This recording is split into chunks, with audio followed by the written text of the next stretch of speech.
Welcome everybody to Skills Connect. Skills Connect is where we meet incredible folks on massive transformation journeys, where we talk to them about everything that they're thinking when it comes to skills, transformation, AI.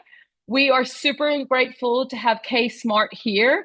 Kay is one of the top leading global leaders at Reckitt. She specializes in everything from people, from talent acquisition, from talent mobility, but I do not want to take all of the thunder here from you, Kay. Kay, welcome. Thank you, Siobhan, and thank you for having me on Skills Connect. I'm excited to be here. Just to give you a little bit of an intro into me and into Reckitt. Reckitt is a global consumer goods company specializing in health, hygiene, and nutrition. We've got lots of fantastic products, everything from Finish and Vanish to Nurofen and Mucinex. So some great pieces, which I'm sure many of you use in your everyday lives. I've worked for Reckitt for 15 years now and done a really wide selection of roles within the HR function. I started my career at Reckitt in HR business partnering, moved into talent roles looking after learning and talent development. Then spent 5 years looking after some of our emerging markets. So I was based in Malaysia and then in Singapore, where I looked after everything from LATAM all the way across to Africa. We always laugh because we say, in those days, emerging markets was everything outside North America and the Eurovision zone. And there I looked after three things. I looked after talent acquisition, I looked after talent management, and I looked after learning. So really making sure that we were setting our people, bringing in the right talent for the organization, and then setting those people up for success. I moved back to the UK about 6 years ago to lead our UK commercial HR team. So really looking at how do we, bring that team to the forefront. So really looking at a lot of the digital strategy there, but also, how do we make it a talent hub for Reckitt globally? And currently, and where we have got to know each other much more, I have been on a transformation journey in our talent acquisition organization. So Reckitt recruits anywhere between 6,000 and 9,000 people on a permanent basis every year. We have been transforming the way we do that, as you know, with your support. So that's been kind of my latest journey that we've been looking at. We have really, gone through a lot of change in that. So we've gone from a very disparate model to a global center of excellence with regional teams who, really, work and partner closely with the business, but are enabled by great technology. No, incredible. And that's the thing I love about your background. You have had a little bit of taste of each part when it comes to the whole life cycle of talent, whether it was from finding them and bringing them into the business, whether it was, about developing and skilling, mobilizing, or even sort of successioning and sort of when folks start to retire.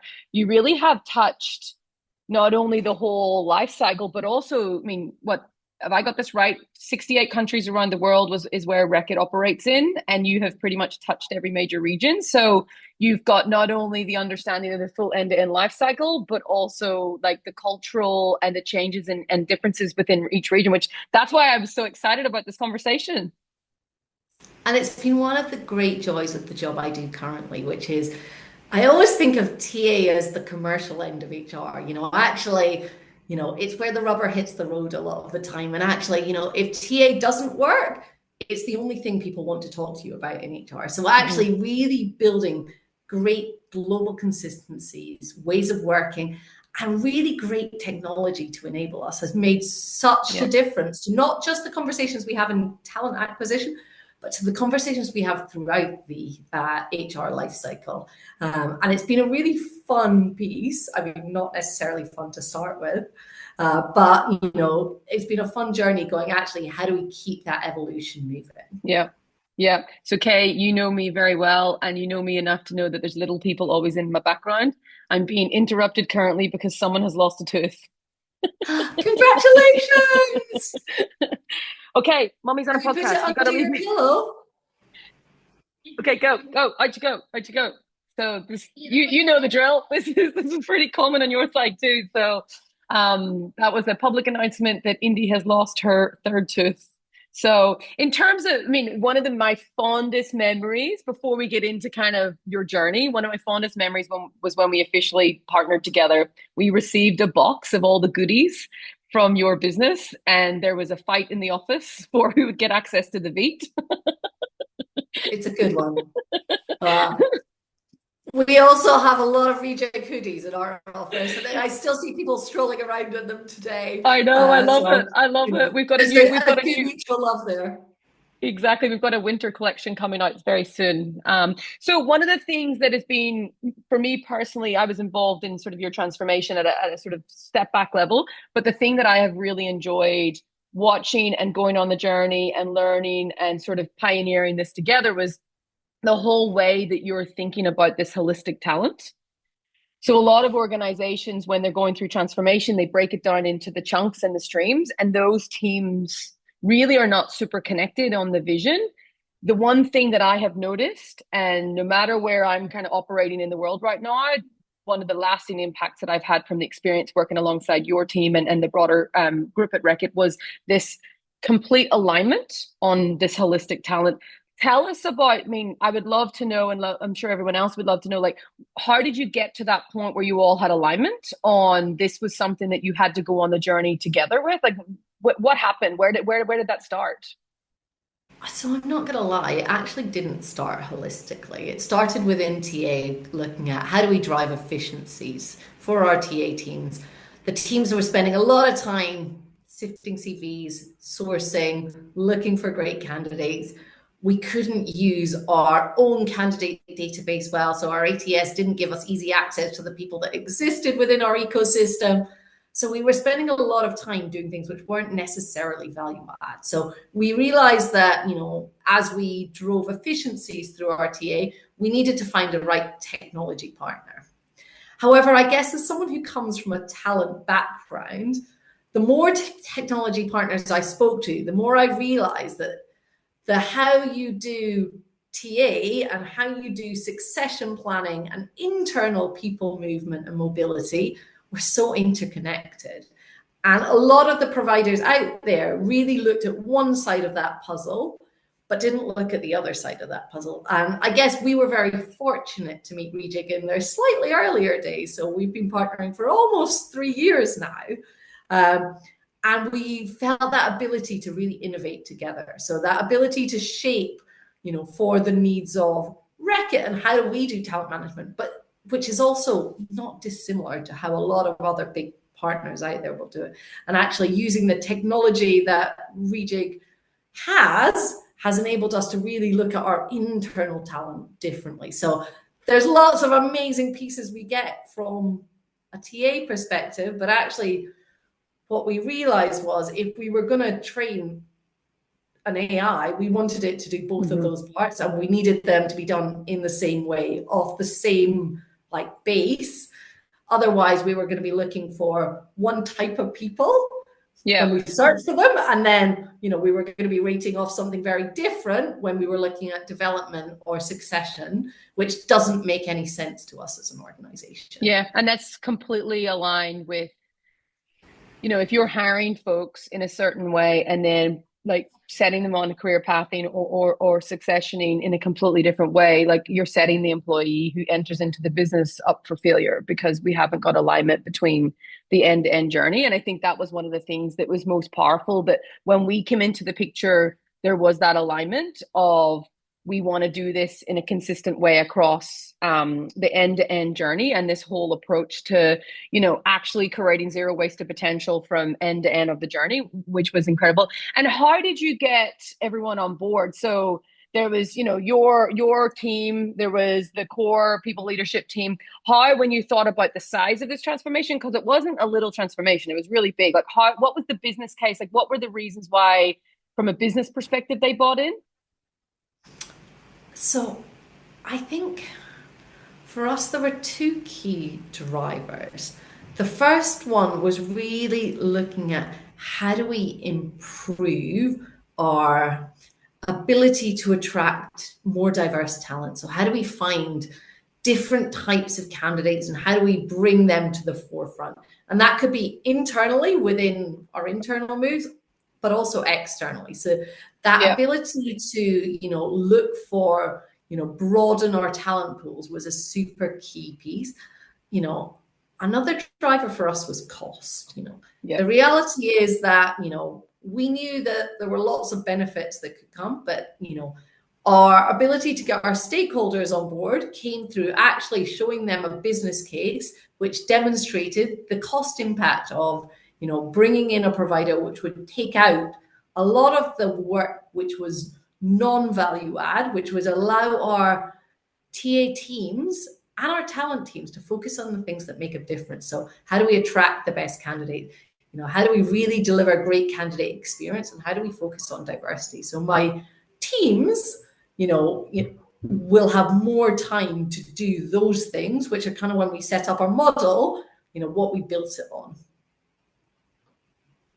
One of the things that we learned on your journey as well was the more that folks have a different opinion on what is essentially the same job. So one of the kind of light bulb moments for me going through this whole journey of Reejig was actually that experience where folks can have a different opinion on the same job from a recruitment perspective, whether you're in London, whether you're in New Jersey, or whether you're in Hong Kong. And one of the things you and I started to look at was how come all of these folks have a different opinion of the same job, and that layer of governance is really important for locking down and making sure, and that again goes back to the full holistic journey, but actually even just within recruitment alone, if AI is being taught lots of different ways of and the skills required for the same job in different locations, it actually causes a decent amount of drift within the algorithms that actually we're all not aligned. So even getting that alignment within your team to then broadly then move that out across the whole business was a really critical thing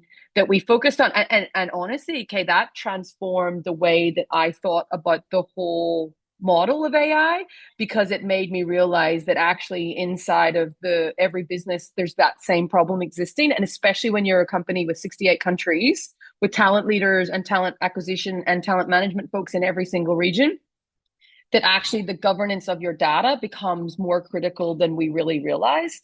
So we're, I mean, for me, I'm like super grateful for that massive learning, live with your team, and the problem solving then to validate and make sure that we had actually got that in place. What was really, really important. From a partnership perspective as well, one of the things that we started to realize as well was that from a recruitment perspective, like I'm an ex-recruiter, so I can say this. Recruiters love the same behaviors. They love to do repetitive, like they're kind of used to what they're doing. And one of the things that we started to look at was how the recruiters are actually operating. And they love repetitive patterns. They love to go to the same systems. Can you talk us through a little bit about like that experience and just watching the change management component of even just within the talent acquisition space? Yeah, this for us has been one of the biggest challenges and also one of the biggest learnings that we have had. As you say, recruiters like to do things in a particular way. It's a way that's got them results for years, and AI isn't an immediate fix. So I'll tell you a story. When we first launched Reejig, I decided I was going to watch 5 jobs and I was going to do stuff on them, but I was just going to watch them and see how the shortlists evolved or the long lists evolved over a period of time. And to start with, as you would imagine, you know the tool well, they weren't that great. Partly there were words in the jobs where, something set would say analysts, so they'd pull finance people into IT jobs. And it just, you were like, it's not like. And that's the first thing that when your recruiters go into these things that they see.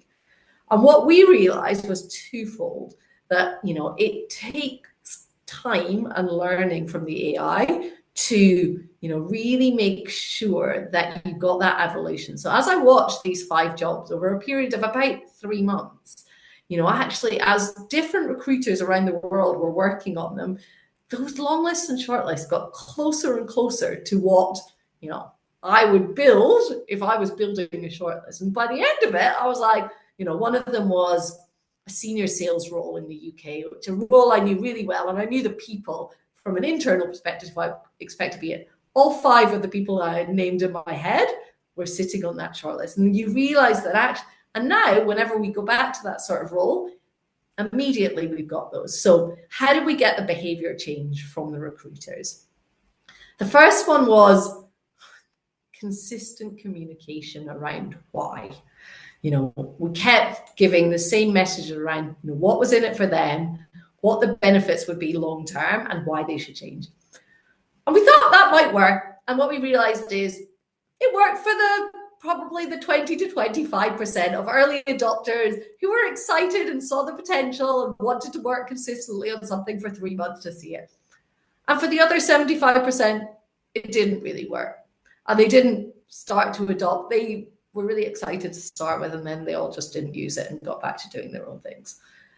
And what we realized is we have to bring people together consistently for quite a lot of time to change that behavior. So our LATAM region has done a fantastic job of going, how do we shift the behaviors in this? And they got on board with this journey a little bit later than some of our other regions. So they've kind of been doing it over the last 3 months. And what they have done is 3 times a week, they come together, they pick a role, they source for it together, they use it, they look at, who can find different candidates, they pull them into pots, they really look at how do they build talent pools. And it's not necessarily about that one job, but it's about reminding them of the impact of using the tool so that when they go back to doing that sourcing for their own jobs, which they've got to do, actually it becomes much more familiar and much more of a muscle that they're used to using. So we are really seeing our, uptake move incrementally in areas where we are doing very consistent, focused actions, which bring all the recruiters together, which means the early adopters, can share with the people who might not be quite so keen, but also everyone is consistently in the tool. Because what we find is once people get into the tool, they want to use it more and more. It's kind of getting them to open it in the first place on a morning when they're already looking at LinkedIn potentially or ATS system. That opening it and starting using it is often the hardest piece. Mm-hmm. And one of the core memories I have from this whole journey was the global pool parties, where I found myself in New Jersey in my first ever experience of real snow, where I was wearing flip-flops. Nice, I like it. Which was really fun. A lot of fun launching our pool parties. Yeah, and I think that probably was the energy, right? Like that's what the energy comes into. And those of you who are wondering why pool party, because they were all about talent pools. So we were all about how do we get people really thinking differently about how they recruit and really looking at how do we drive that proactivity. Yeah, and I think that kind of would have started that first wave that you were describing of like that energy. And then one of the things that we find was that when recruiters are operating, it's like they're in the flow. They're very fast. They operate at a really, really high level. The other thing we find looking at your world was you were actually very compliant in your use of success factors and your use of operating your current, the way you operated as a process, and actually adding another layer of process steps into that became like a friction point for the team of like, how do we do that? So where we kind of regrouped then was, okay, well, if these folks are already super productive in the environment that they're operating in, how do we bake into that engagement layer where they're already there? And I think that was where your leaders came to both of us and were like, this is where we believe there's this opportunity where they're already super engaged. So we baked and we built in an integration inside of success factors as well to basically go where they already exist. And I think that then also took that next wave of like, go where they already are. And I think that has been another massive learning for us at Reejig, where if folks are already highly productive and are super compliant, the UI doesn't matter. It's the data that you're really trying to solve for. And that becomes, from our perspective, we really took this kind of Switzerland approach to where they exist. Can you talk a little bit about that process? Because I think a lot of TA leaders, they look at the tools and they look at the fancy UI, but the UI kind of doesn't really matter if your teams don't use it, right? So can you tell us a little bit about that experience? Because that was really great. So I guess when you first see Reejig versus your typical ATS, the user experience is so much better. It's so much cooler. It's much more user friendly. It's much more intuitive. So, what we assumed when we first started our partnership is actually our recruiters would want to spend their time in the Reejig system versus in our ATS. What we found in reality was for a lot of them, that felt like dual working. So they felt like they were having to do things in the ATS, then come out of the ATS, do them again in Rejig. And it just didn't feel very satisfying because they just felt like they were having to do things twice. So that's when we decided that we needed to really look at how do we do our dual integration where information flows in to Rejig, but then it also flows back into our ATS. So we now have our top 20 Rejig candidates presented for us in our ATS. So the first thing my recruiters have as soon as they open a role, before they've even started sourcing for it, is the top 20 candidates who exist from our ecosystem already in our matches bucket in there, which Yeah. really gives us a fast forward on our process. So it allows us to go, actually, we've got ready, warm candidates waiting for the recruiters as they come in. And the teams love this. We're really seeing a huge engagement with actually how do we then start to move those candidates. And what we find is sometimes the matches still aren't perfect. We have a lot of unique roles and different roles, but actually them being there in itself means that it's encouraging recruiters to then go into the Rejig platform, update and tweak the skills so those matches and that integration gets refreshed and we Mm-hmm. get closer matches. So, it drives a really nice virtuous circle. And every time the recruiter moves them through steps on the ATS, that closes the loop in Rejig, and the Rejig learns and the AI learns from that. So we're Yeah. seeing that, we're starting to get much higher, like much better integration with, the ATI learning from everything we do rather than just some of the things we do. Yeah. And I think as well, like typically from a transformation perspective, I think everyone has always thought about like the point of entry, which is the UI and the access, right, for your end user. But actually, that whole experience has really challenged the whole technology play in itself from a transformation that actually the data is the thing that you want to get. It's not about the UI. And also, you're already using success factors. And for us, it became really solid then in terms of our vision that every other customer I go to now, because when you look at the failure rate of adoption of AI, when it starts in recruitment, it has a higher failure rate than anywhere else. And the reason is it's because of the change management and they don't want to adopt. And that no matter how good your matches would be, if someone doesn't log in, it doesn't matter.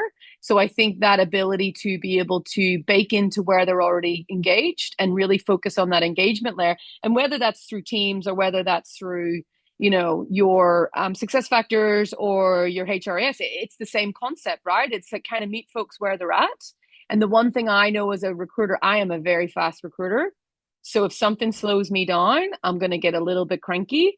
And I think like understanding and having empathy for your team, for your end user, which is, your recruiter has been really valuable.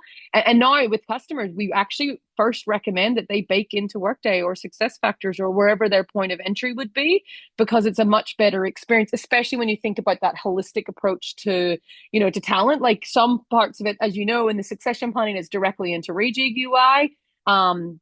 It just really depends on the end user experience to give that. But that was a real key learning for us in terms of like, how do you keep folks engaged? And then just, you kind of become like that, you're driving in the car and you've got someone whispering in your ear what move to take. That's essentially, we're becoming a system of intelligence rather than a system of record and a UI. You actually are creating that environment from a job perspective. So as the world is now evolving, and we've spoke a lot about this from an AI perspective, digital workers and factories, there is now a lot of change, especially in the CPG environment. We're starting to see the markets are feeling a little bit tighter.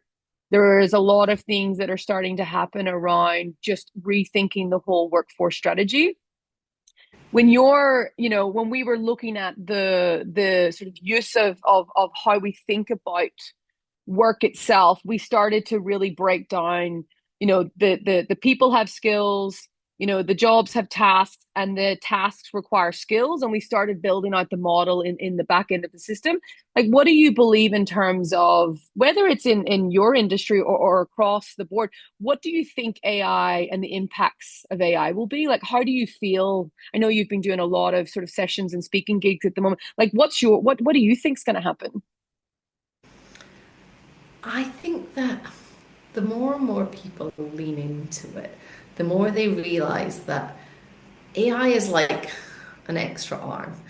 It allows you to do more things than you would have been able to do before. What I'm seeing with AI is it doesn't take end-to-end jobs per se. What it does is allows that person's productivity to go up significantly. Hmm. So, actually you need the person to help it get to the right outcomes, but you may need half as many people, or those people might just be simply more productive, and you increase productivity through that. So for me, the how we are seeing AI help us is that it's taking out those routine tasks, which are better done by some form of machine learning than by a person, because they can be less biased, they can be much quicker, and they can be more systematic in it, and that allows the person to do the human bits, Yeah. whether that's creativity, whether that's, interactions. Actually, there are bits which, are done better. And there's certain things where, I don't know about you, but I look at certain spreadsheets and I'm like, I'd much rather the AI analyze all of that than I 100%. analyze it. I'll take the data and the insights, and then I'll talk about them. And those are the pieces where, but I think for me, it's kind of also a really good equalizer.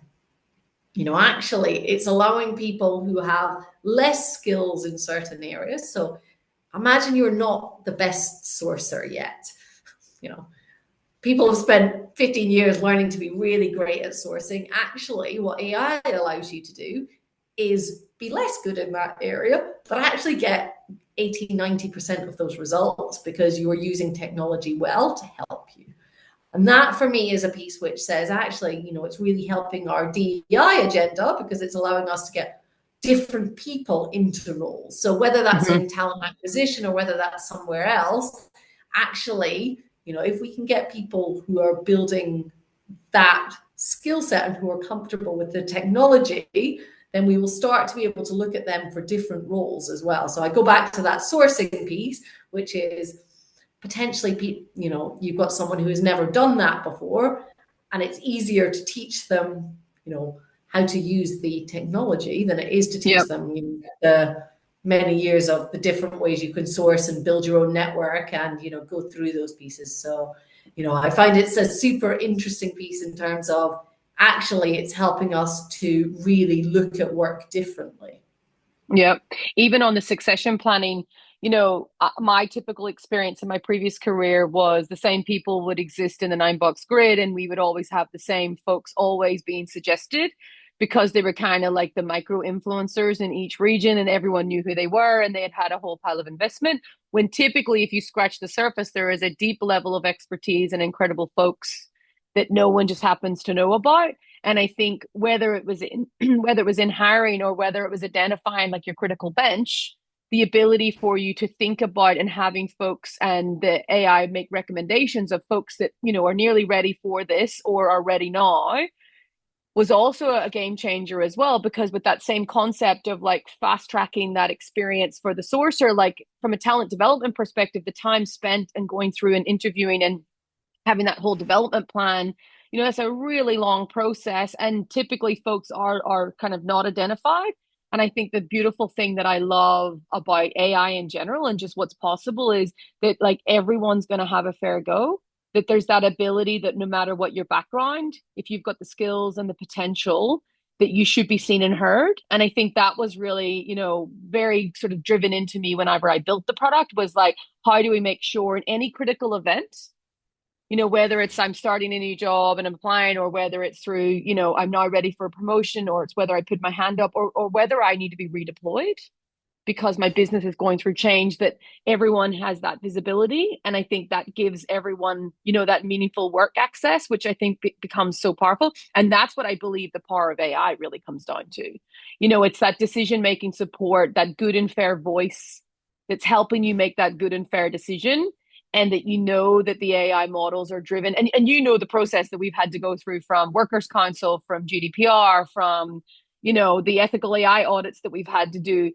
This has been one of the most intense governance experiences for us as well, to be at the level where we can operate in 68 countries, because all the privacy laws are different, all the ethical AI rules are different.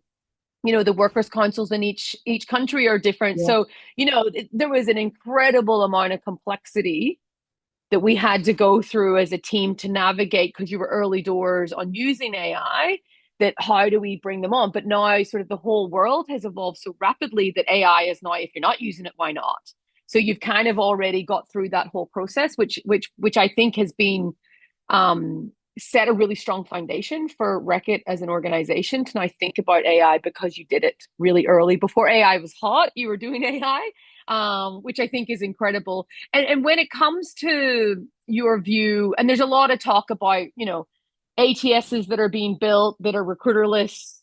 There's a lot of, this kind of conversation in the market. I think you and I have a mutual sort of alignment around the belief that the recruiter is a very important job within that team. It's about relationships and magic, and building that connection with folks that just AI can't do. Like, how do you feel, when your teams are getting a little bit nervous about AI and the broader impact? Like, how do you feel the impacts will be on the recruiter in general? I think AI gives recruiters the ability to focus on the bits that they can make the biggest impact. So, whenever my teams tell me they're worried about, will AI take my job? I tell them, you are the reason that AI will never take your job. Yeah. Actually, AI cannot have that conversation and that connection with a candidate. People buy people at the end of the day. Yeah. What it can do is send a great automated email into someone's inbox and try and get them to apply at the right moment where they're most likely to apply. What it can do is tell us who has the closest skills match to a certain job. But what it can't do is persuade you that actually, these are the reasons that this could be the right opportunity for you. It can't have that emotional connection with you in the same way. So, I'm a big believer in there is a place for both, probably in most roles. There are certain roles which will probably shift to being AI in their totality. But actually, what I feel is AI is like the supercharger of the rest of us. Mm-hmm. It makes us more productive, more, allows us to do more with less, versus it's going to take the jobs in their entirety. But I think that comes down to then the people, and actually the, how they give that, value add extra service, the relationships with hiring managers, the taking that brief and understanding it. Because without all of those pieces, the AI doesn't get to the right person. Yep. Unless you have recruiters who translate those into the right skills, the right experiences, it's very hard for the AI to match the jobs. Yep. We've rewritten 1,000 job specs kind of on the process journey we've been on to make it them closer to, the exact skills we need for a job, but we still probably tweak 80% of them as we post them, as we really get those finer details of jobs. Yeah, and I think as well, the data is the foundation. Any AI is not going to be worth anything unless the data quality is good. And what you just touched on, I think is kind of the core message that I have learned through this whole journey of Reejig, is that, no one has good quality job data. Like, AI needs really good people data, and it needs really good, job and work data. And if you don't have both, the recommendations will not work, because it's not a magician. And I think that understanding work at a deeper level is not only critical for the success of any AI model to perform, but also in this new world of work where you're starting to think about where AI will have impacts. I mean, AI is not automating skills, it's automating the task. So actually having that context data, and then the kind of depth and breadth of the skill itself, before we used to have that one skills cloud where we would infer the skills, but now we've got the work ontology in the back end, which is looking at the job and breaking it down at a deeper level so that we can send the skills back, which are more validated because they're connected to the actual tasks rather than the job title or even the job adverts. 40% of a job advert is actually like marketing and employment branding. So when you look at and strip back a job advert or a position description, typically it's about 40% marketing and talent brand, and it doesn't inform the model, and it doesn't really call out skills. It calls out like a list of things that we want done. So we've been really working hard in the back end, with your team and with Tom and others and the project team around how do we make sure that we're creating this really strong data foundation so that you can make sure that all of the data, because as the world's going to evolve now, you've now got the right foundations for any form of decision. So career pathing for your individuals, for deploying and redeploying, for succession planning, for whether you want to look at the AI impacts. That now foundational model exists, which has been an incredible achievement from both sides of the teams, which is incredible. One of the things that I believe presents in general like some severe challenges is you are running teams across 68 countries and you were doing a massive transformation in terms of like completely the whole talent approach holistically. And you had sort of folks in different time zones, folks in different locations. Some jobs would have a lot of the same skills, but then have like the requirements for localization, whether that was based on country or the brand. Durex, Lysol, Nutrition, they have similar brand managers, but actually some of the skills and the expertise can be different. What were some of the lessons that you have learned that you could share to folks now listening, who are there is a lot of transformations now starting to kick off. And, we're getting to see all of these. What are some of the tips that you would give to folks of like, whether they were good or bad? Like, what do you think is important to kind of think about? So for me, there's three things. There's one which is to start with, we wanted to get everything perfect before we did anything. And what we realized was this is going to be an evolution. So actually, we kind of concluded we had to get ourselves live, and then we had to learn and we had to improve. And I guess that's what over the last 2 or 3 years we have been doing. We have been going, actually, we make a big leap forward. We work out what worked, we work out what didn't work. So we test and learn, and then we improve off the back of it. And, we have really, both internally in terms of how we roll it out, but also, from a system and an integration perspective, I feel like that's enabled us to make lots of leaps to get to a place where it works really well for us. And I think that's been one of the things. So not feeling like everything has to be answered because it is such new technology and it's new in a lot of spaces. Yeah. Not feeling like you have to answer every question before you move. The other big learning for me was around actually making sure you've got privacy and cyber on board super early. That partnership approach to this is so key. You can get all your HR stakeholders and your business stakeholders signed off if you don't have those two teams on the journey early. So right from the start, then you're going to get to what you want to be launch point and realize that you can't do what you want to do. So really making sure you get early partnership there. And the second piece is about knowing what your success criteria looks like. And that may change over time, but I think with any piece of technology, you've got to be clear on actually what are you trying to achieve through it. And, one of the pieces we were trying to achieve through this was, broadening our succession pools. Another was driving efficiencies in our TA processes. But almost the biggest one was the piece around, how do we get better exposure to our own talent and make sure that actually we are allowing our own people to, drive their careers and do great things. And that, for me is the, almost the, like, navigating light on Yeah. how we do things, which is this going to help us get to there? Hmm. You know, and for me, knowing what that North Star looks like helps us to make the small decisions in Hmm. between. Yeah. And that's, I mean, honestly, that's why I've loved the whole experience with you, with the team, with the broader transformation, was that commitment as well. That the whole way through, like, it's about how do we make sure our own folks feel they've got access to opportunity, and that they're creating, you're creating a culture of opportunity essentially. And I think there's still so much to do and still so much to evolve. And as we go on this journey, there's just so many more things that we can do together. But I think the most important thing that I have seen at all levels has been the commitment to that, and the behaviors that everyone's kind of singing off the same, song sheet when it comes to, you want to give everyone access to meaningful work within Reckitt.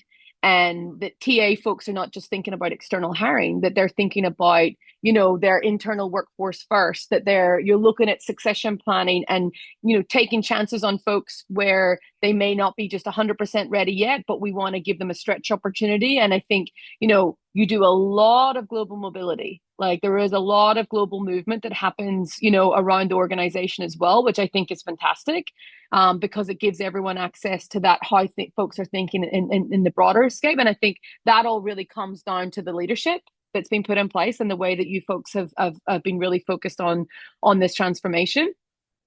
When you were going through your whole decision around your partner. So you'd made the decision around, we're going to do this. We want to do this transformation. It's this holistic thing. Like, what were the key things that were important to you when it came to choosing your technology and your AI? Like, what were the things that were important? So there were two big ones aside from like our list of what do we want it to do. The first one was we wanted to be, we chose that their algorithm wouldn't ingrain any biases that Mm-hmm. may exist within our decision making and make them worse. You know, we didn't want to be the next headline on AI creates more white middle Yeah. class males. So that was super key for us. So ethical AI was, you know, probably the number one driver for us. The second one was, I never like to admit this too loudly, but our data quality wasn't perfect. You know, we knew going into this and also we don't have a workforce who love filling in Mm-hmm. forms and completing profiles. And we knew going into this that if we were too dependent on those two things, that probably we'd have a great provider and great partner, but it wouldn't work for us. So those were two key variables that we looked at when we looked at different partners. The other one for us was also partnership. You know, we wanted to work with people who we bought into their vision and they bought into our vision, because that's super important in terms of when you go, you know, actually we have evolved and changed on both sides as we have been going through this journey. And actually, you know, having that mutual North Star and Mm-hmm. destiny, you know, we want to build a way of working which enables our people to do more with better technology, which gives people better access to more opportunities, you know, has always been a driving factor in our transformation, but also is very pivotal to who Reejig are. So Mm-hmm. that was super key for us as we went through it. You know, some of the providers we met felt very rigid in what they would and wouldn't do, and there was no flex to meet like the needs. It was, this is the product, you take it, yes, we implement it, but you know, then it is what it is. Whereas we really felt like actually, you know, Rejig listened to our needs as a client, and you know, like clearly you can't change your product in totality, but you evolved it to help us to deliver those needs. Yeah. Yeah. And I think it's like, from our perspective, like, this is a journey. Like, this, like, no one has solved and got to end game yet, and the partnership is incredibly important. And by nature, we partner really deep. We love our customers, and there's so many things that will happen on the road of failure. And I think this is why the partnership is really important. Like, for instance, data quality. Like, we used to be obsessed with data quality on people and skills. Like my whole central belief system has completely changed since working with your team, because my central belief and philosophical view was, in order to solve this problem, you need to have deep visibility of who your people skills are. That was my like auto completion of profiles was my like number one. And the more that I started to get to know and do a few laps around the sun, I started to realize, hold on a second, that's only half the problem. If we do not understand the work and the jobs that are being done within the organization, all this will fail. Career pathways will be rubbish. Succession planning, we will not be able to make the right and fair distance between an individual. So I think like that failure to really evolve together has been sort of probably the greatest thing that's happened on my career to date. Kay, this has been awesome. The whole journey with you has been awesome. I have learned so much working alongside of you, watching you in action, watching you be an incredible leader. I am so grateful for everything that you have taught me along the journey, for partnering with Reejig, for what we get to do together. It really does feel like a privilege. Um, Thank you. And I would say we should do another one of these in a couple of months for the next wave of what's coming, because there's so much other things going on. The feeling is very mutual, Siobhan. You know, Reading have been a phenomenal partner for us and we've loved the journey. I'm about to be thrown out of my room I now, can see so you're getting I'm kicked going to out. say bye. Thank you so Bye. much. Take care. Bye. Bye.